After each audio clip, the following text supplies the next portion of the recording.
Hello dear student, this is Professor Vishal Gupta and our today's topic is over here responsibility of business towards environment। तो याद रखिए एक बात, अगर आप कोई भी बिजनेस आप करते हैं तो definitely it impact to the environment. तो जब भी आप कोई बिजनेस इंट्रोड्यूस करते हो तो आपको एनवायरमेंटल मैनेजमेंट का भी ध्यान देना है। आपको कुछ मेजर्स फॉलो करने हैं जिससे कि आपको अपना एनवायरनमेंट भी प्रोटेक्ट रहे, आपका बिजनेस भी चलता रहे। देखिए सिंपल बात है, आपको आज की अपनी करंट जनरेशन का तो ध्यान देना ही है, साथ साथ आपको फ्यूचर जनरेशन का भी ध्यान देना है। अदरवाइज़ कहीं ऐसा ना हो कि आज हम अपना डेवलपमेंट तो कर लें, बहुत आगे बढ़ जाएं, लेकिन हमारा एनवायरनमेंट इतना ख़राब हो जाए कि आने वाली पीढ़ी इस धरती पे जी ना पाए। तो इस बात का आपको बहुत ध्यान देना है कि आपको अपने एनवायरनमेंट का ध्यान देना है और उसके लिए कुछ प्लान एंड पॉलिसीज़ अप्लाई करने हैं, कुछ चीज़ें अप्लाई करनी हैं जिनमें खास करके 4R आता है। उसके बारे में हम लोग डिस्कस करेंगे वन बाय वन। तो क्या क्या पॉलिसीज़ हैं, क्या क्या गाइडलाइंस हैं, क्या क्या आपकी रिस्पॉन्सिबिलिटीज़ बनती हैं, जिनको आप कुछ भी आपको एग्जाम में पूछे, पॉलिसीज़ पूछे, गाइडलाइंस पूछे, रिस्पॉन्सिबिलिटीज़ पूछे, आपको सेम पॉइंट आप लिख सकते हैं।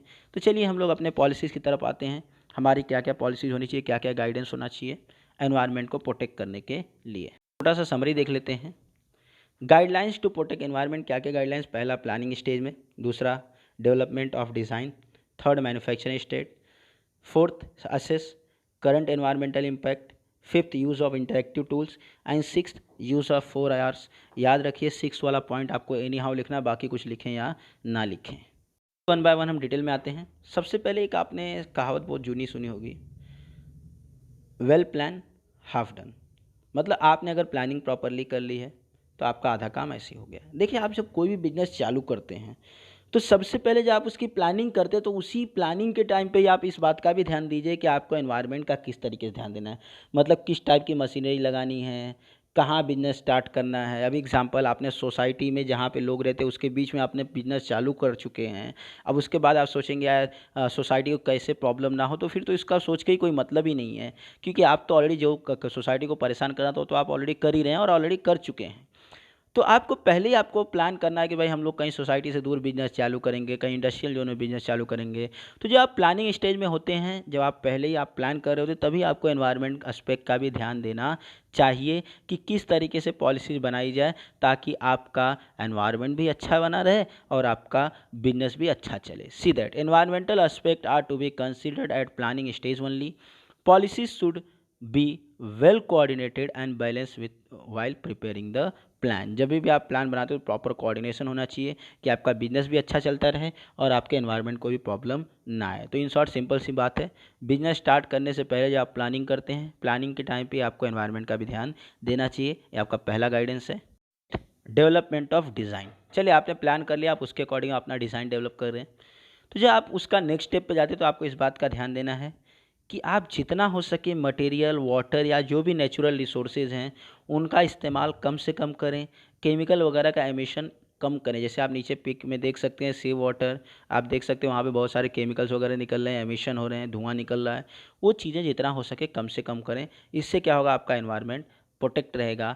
कॉन्सनट्रेट मतलब ध्यान देना on the activities to minimise the use of material and water resources as well as to reduce the chemical emission. जितना हो सके नेचुरल रिसोर्स का इस्तेमाल ऑप्टिमम करें, ऑप्टिमम मतलब उचित करें, और केमिकल वगैरह का एमिशन कम करें। जैसे बहुत सारी इंडस्ट्रीज़ होती हैं जो क्या होता है वहाँ से बहुत सारे केमिकल्स निकलते हैं जिनको ले जाके नदियों में वो डाल देती है और उससे क्या होता है नदियों का पानी पॉल्यूटेड होता है। तो इन बातों का ध्यान देना है कि आप जब भी डिज़ाइन डेवलप करते हैं तो इसमें कम से कम रिसोर्स का इस्तेमाल करें और एमिशन वगैरह जितना हो सकता है कम कर सकते हैं उतना कम से कम करने चाहिए। एक्चुअली आपने प्लानिंग कर लिया, डिज़ाइन कर लिया, अब जो आप आते हैं मैन्युफैक्चरिंग स्टेज। मैन्युफैक्चरिंग स्टेज में तो जब आप मैन्युफैक्चरिंग करना स्टार्ट करते हैं तो आप मैन्युफैक्चरिंग में आपको क्या होता है, ट्रांसपोर्टेशन वगैरह की ज़रूरत होती है, गाड़ी वगैरह की ज़रूरत होती है। तो आपको इस बातों का ध्यान रखना है कि जो भी चीज़ें आप ट्रांसपोर्टेशन या जो भी चीज़ों के लिए आप यूज़ कर रहे हैं, आप ऐसी चीज़ों का यूज़ करें जिसमें आपको पॉल्यूशन कम से कम हो, एनर्जी का यूज़ कम से कम हो। एग्जांपल आप नीचे देख सकते हैं, डीजल, पेट्रोल, ये सब चीज़ों का खपत जितना कम हो सके हो। आप उसकी जगह न्यू इंटरेक्टिव टूल ला सकते हैं जो आपको अगला पॉइंट मिलने वाला है। एग्जाम्पल, आप डीजल पेट्रोल की जगह आप इलेक्ट्रॉनिक व्हीकल ला सकते हैं जिनकी वजह से आपका क्या हो सकता है, आपका जो एमिशन है, जो आपका पॉल्यूशन है वो क्या हो जाएगा, अपने आप कम हो जाएगा। और जितना हो सके आप एनर्जीज़ का इस्तेमाल कम करें। ट्रांसपोर्टेशन वगैरह में ऐसी व्हीकल जो ज़्यादा पेट्रोल डीजल कंज्यूम करते हैं उनका इस्तेमाल आप क्या करें, कम करें। जैसे एग्जांपल आप देख सकते हैं, पहले ट्रेन्स वगैरह जो चलती थी कोयले वाली और डीजल वाली ट्रेन चलती थी, अभी आज आपके इलेक्ट्रॉनिक ट्रेन्स हैं, इलेक्ट्रॉनिक इंजन होते हैं, जिनकी वजह से आपको दो फायदे होते हैं। पहला, आपका एनर्जी का कंजम्पशन कम होता है और दूसरा पॉल्यूशन भी फ्री होता है, पॉल्यूशन भी नहीं होता है। ध्यान दीजिए, consumption of energy generated should be minimise during transportation of product. Think about replacing with newer more energy efficient और लेस पॉल्यूटिंग मॉडल्स। आप ऐसा थिंक करो, सोचो, रिप्लेस करो, न्यूअर चीज़ें लाओ। न्यूअर मतलब नई नई टेक्नोलॉजी लाओ जो ज़्यादा एनर्जी एफिशिएंट है। एनर्जी एफिशिएंट मतलब जो कम पेट्रोल डीजल खाते हैं और पॉल्यूशन भी कम करते हैं। जैसे मैंने आपको बताया, ट्रेन में डीजल इंजन को इलेक्ट्रॉनिक इंजन के साथ रिप्लेस करना सेम एग्जांपल है। आपका क्या होता है, डीजल इंजन बहुत महंगा गिरता था, इलेक्ट्रॉनिक इंजन सस्ता गिरता है, वह पॉल्यूशन बहुत करता था या पॉल्यूशन बहुत ही कम करता है। तो ऐसा आपको कुछ करना चाहिए। Next, access current environmental impact. देखिए, अभी आपने बिजनेस स्टार्ट किया, चलिए आपने सारी चीज़ें की, आपने प्लानिंग किया, डेवलपमेंट किया, उसके बाद में आपने जो कुछ था सब आपने अप्लाई किया, लेकिन फिर भी आपको एक बात चेक करना चाहिए, एसेस करना, तो चेक करना चाहिए कि क्या आपके बिजनेस का एनवायरनमेंट के ऊपर कोई इम्पैक्ट गिर रहा है। अगर गिर रहा है तो आपको क्या करना चाहिए, छोटे छोटे चेंजेस करने चाहिए। देखिए, ज़्यादा बड़ा चेंज नहीं, क्योंकि ज़्यादा बड़ा चेंज करोगे तो बिजनेस बंद हो जाएगा। तो आप जो छोटे मोटे चेंजेस आप कर सकते हैं, आपको उन चेंजेस को करना चाहिए। देखो, छोटे छोटे चेंजेस आप करेंगे तो अपने आप वो बड़ा चेंज लाएगा। थोड़ा थोड़ा रोज़ अपने आप को बदलेंगे तो अपने आप बिजनेस साल भर के अंदर बहुत कुछ बदल जाएगा। एग्जांपल मैं बोलता हूँ, अगर रोज़ आप 1% बदलेंगे तो आपको 100 दिन के अंदर आपका 100% चेंज हो जाएगा। Business can assess themselves whether their conduct is socially responsible और नॉट। सोशली रिस्पॉन्सिबल मतलब समाज के लिए बराबर है कि नहीं है। They can make small and simple and manageable change. Small मतलब छोटा, सिंपल मतलब आसान, मैनेजेबल मतलब उतना चेंज जो कि बिजनेस को भी अफेक्ट ना करे in the process of production. अगर ऐसा कुछ लगता है कि यार ये ठीक है, यार इन्वायरमेंट को नुकसान पहुंचा रहा है, थोड़ा थोड़ा रोज चेंज करते जाओ, एक एक दिन में 1% भी चेंज करते जाओगे तो बहुत चेंज हो सकता है। तो थोड़ा थोड़ा भी आपने चेंज किया तो चलेगा। तो इस तरीके से आपको सिंपल क्या करना है, आपको असेस करना है कि क्या आपके बिजनेस का एनवायरनमेंट के ऊपर इम्पैक्ट गिर रहा है, क्या वो सोशली रिस्पॉन्सिबल है या नहीं है। अगर सोशली रिस्पॉन्सिबल तो ठीक है, अगर नहीं है तो आपको क्या चेंजेस करना है, छोटे छोटे चेंजेस कीजिए और आपका धीरे धीरे क्या होगा, काफ़ी चेंजेस हो जाएगा जो कि सोसाइटी के लिए काफ़ी अच्छा होगा। Next, use of interactive tools. Interactive tools मतलब जो नए जो टूल्स हैं, जो अच्छे टूल्स हैं, आप उनका इस्तेमाल कीजिए। आप नीचे देख सकते हैं इलेक्ट्रॉनिक कार। अभी आप जैसे जूनी ज़माने जो डीजल और पेट्रोल कार हैं, अगर उनको इलेक्ट्रॉनिक कार के साथ रिप्लेस कर दिया जाए, कितना एनवायरनमेंट में पॉल्यूशन कम होगा, थिंक दैट। तो जो भी चीज़ें, देखिए सिंपल बात है, अगर हम पूरी तरह से ख़त्म नहीं कर सकते हैं पॉल्यूशन तो कम तो करने की कोशिश कर ही सकते हैं। To provide environmental pollution business can make some interactive tools. Example, replacing toxic substances with less harmful one. Toxic मतलब अगर कोई बहुत खतरनाक सब्सटेंस है बिजनेस में जो आपके एनवायरमेंट को बहुत ज़्यादा नुकसान पहुंचा रहा है, तो आप उसको चेंज करो, ऐसा कुछ करो जो उससे कम हार्मफुल है। चलो वो ज़्यादा हार्मफुल है तो उससे कम हार्मफुल चीज़ें लाओ, या फिर उससे, जैसे एग्जांपल मैं बोलता हूँ, पहले कोयले का इंजन था जो बहुत ज़्यादा पॉल्यूशन करता था, तो उसके बाद उससे थोड़ा कम पॉल्यूशन वाला आपका डीजल इंजन लाया गया, फिर उसके बाद आपका इलेक्ट्रॉनिक इंजन लाया गया। तो इस तरीके से कोई चीज़ अगर बहुत ज़्यादा पॉल्यूशन कर रहा है तो उससे कम कम पॉल्यूशन वाली चीज़ें लेकर आओ, जिससे कि आपका एनवायरनमेंट क्या होगा, प्रोटेक्टेड रहेगा। सी यूज़ ऑफ 4 आवर्स। इस क्वेश्चन की जान है 4 आवर्स। 4 आवर्स में पहला आता है refuse, then reduce, then reuse and recycle. अब इसका मतलब मैं बताता हूँ। कोई भी चीज़ जो आपके एनवायरनमेंट के लिए नुकसानदेह है उसको आप क्या कर दो, रेफ्यूज़ कर दो। रेफ्यूज़ मतलब सीधा ना, भाई ये यूज़ ही नहीं करना। लेकिन some time it happen that कि हमारी मजबूरी बन जाता है, भाई हमें वो यूज़ करना है, हम पूरी तरह से ना नहीं बोल सकते। जैसे मैं बोलता हूँ आपका polythene bag, plastic bag in short, तब रेफ्यूज़ नहीं कर सकते, नहीं नहीं भाई मैं तो प्लास्टिक का बैग ही यूज़ नहीं करूँगा। तो अगर आप रेफ्यूज़ नहीं करते तो उसको रिड्यूस करो। रिड्यूस मतलब उसका इस्तेमाल जितना हो सकता है कम करो, जितना हो सकता है पेपर बैग का इस्तेमाल करो, प्लास्टिक बैग का इस्तेमाल कम करो, ठीक है। रिड्यूस करो और उसको बार बार क्या करो, आप रीयूज़ करो। रीयूज़ मतलब उसी को बार बार इस्तेमाल करो। जैसे एग्जांपल, आप एक बार प्लास्टिक बैग लेकर गए भाजी लाने के लिए, तो दूसरी बार वापस आप नया बैग मत लो भाजी वाले से, बल्कि आपने वो जो पुराना वाला बैग आपने यूज़ किया है ना प्लास्टिक वाला, वही लाओ, वापस खाली करो, वापस वही बैग लेकर जाओ, फिर लाओ, फिर वही बैग लेकर जाओ। तो रीयूज़ करेंगे तो अपने आप पॉल्यूशन क्या हो जाएगा, कम हो जाएगा। पहला रेफ्यूज मतलब पूरी तरह से ना बोल दो। रिड्यूस मतलब उसका अगर ना नहीं बोल सकते उसका इस्तेमाल कम कर दो।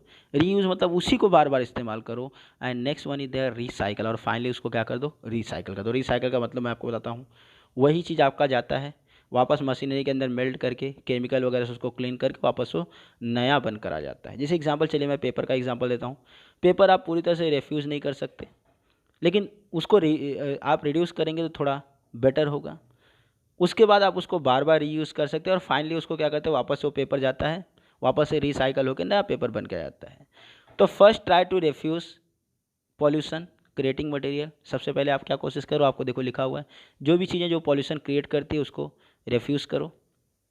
नेक्स्ट, अगर पॉसिबल नहीं है ऐसा करना तो उसे आप क्या करो, रिड्यूस करो और रीयूज़ करो और फाइनली उसको रिसाइकल करो। देखिए पेपर का इस्तेमाल जैसा अभी मैंने आपको दिया, वो डायरेक्टली आपके एनवायरनमेंट को पॉल्यूशन नहीं करता है, लेकिन ज़्यादा पेपर के इस्तेमाल से कहीं ना कहीं हमारे पेड़ कटते हैं। रीज़न इज देयर, क्योंकि आपके पेड़ वगैरह से पेपर्स बनते हैं। हालांकि आजकल और एक चीज़ वापस मैं बोलता हूँ, पेपर बनाने में भी देखिए अलग अलग सिस्टम है। इको फ्रेंडली पेपर्स भी आजकल बनते हैं जो कि आपके बिना पेड़ काटे अदर वेज में बनाए जाते हैं। अगर हम ऐसा कुछ इंटरेक्टिव ला सकते हैं then that is also best example. अगर बिना पेड़ काटे बिना पेड़ के यूज़ किए अगर पेपर बनाया जा सकता है, बिना जंगल को नुकसान पहुंचाए, फॉरेस्ट को नुकसान पहुंचाए अगर पेपर बनाया जा सकता है देन दैट इज़ बेस्ट। तो कहने का मुद्दा मेरा इतना सा यहाँ पर है, 4R के अंदर पहले रेफ्यूज़ करो, फिर रिड्यूस करो, फिर रीयूज़ करो और फिर क्या करो, रिसाइकल करते हो। मतलब पहले ना बोल दो किसी चीज़ को, अगर ना नहीं बोल सकते तो उसका इस्तेमाल कम करो, और अगर उससे ज़्यादा तो आप उसी को बार बार इस्तेमाल करो, रीयूज़ करो और फाइनली उसको रिसाइकल करके नया प्रोडक्ट बनाओ। चलिए एक बार हम लोग देख लेते हैं क्या क्या गाइडलाइंस है वापस से। पहला प्लानिंग स्टेज, जहाँ आप प्लानिंग करते तभी आप प्रॉपरली प्लान कीजिए कि एनवायरनमेंट को कैसे प्रोटेक्ट करना है। डेवलपमेंट स्टेज के अंदर आपको क्या करना है, आपको रिसोर्सेज जितना हो सके कम इस्तेमाल करना चाहिए। नेक्स्ट, मैन्युफैक्चरिंग स्टेज में आपको पॉल्यूशन फ्री चीज़ें यूज़ करनी चाहिए। असेस करंट एनवायरमेंटल इम्पैक्ट, आपको देखना चाहिए कि आपके मैन्युफैक्चरिंग आपके प्रोडक्शन का एनवायरनमेंट पे क्या इम्पैक्ट गिरता है। अगर कुछ इम्पैक्ट गिर रहा है नेगेटिव तो आपको क्या करना है, छोटे छोटे चेंजेस करने हैं जिससे कि आपके बिजनेस को भी इफेक्ट ना हो और प्लस एनवायरनमेंट भी सुरक्षित हो जाए। यूज़ ऑफ इंटरेक्टिव टूल्स, नए नए टूल्स लेकर आओ जो कि कम पॉल्यूटिव हैं। एग्जांपल, पहला कोई टूल था जो ज़्यादा पॉल्यूशन क्रिएट करता, जैसे एग्जांपल डीजल इंजन जो ज़्यादा पॉल्यूशन क्रिएट करता था, तो आप इलेक्ट्रॉनिक ला सकते हैं। उसके बाद यूज़ ऑफ 4Rs। 4Rs में सबसे पहले आता रेफ्यूज़। रेफ्यूज़ मतलब कोई चीज़ यूज़ करने से सीधा ना बोल दो, ना नहीं बोल सकते तो उसका इस्तेमाल रिड्यूस कर दो, मतलब उसका इस्तेमाल कम कर दो।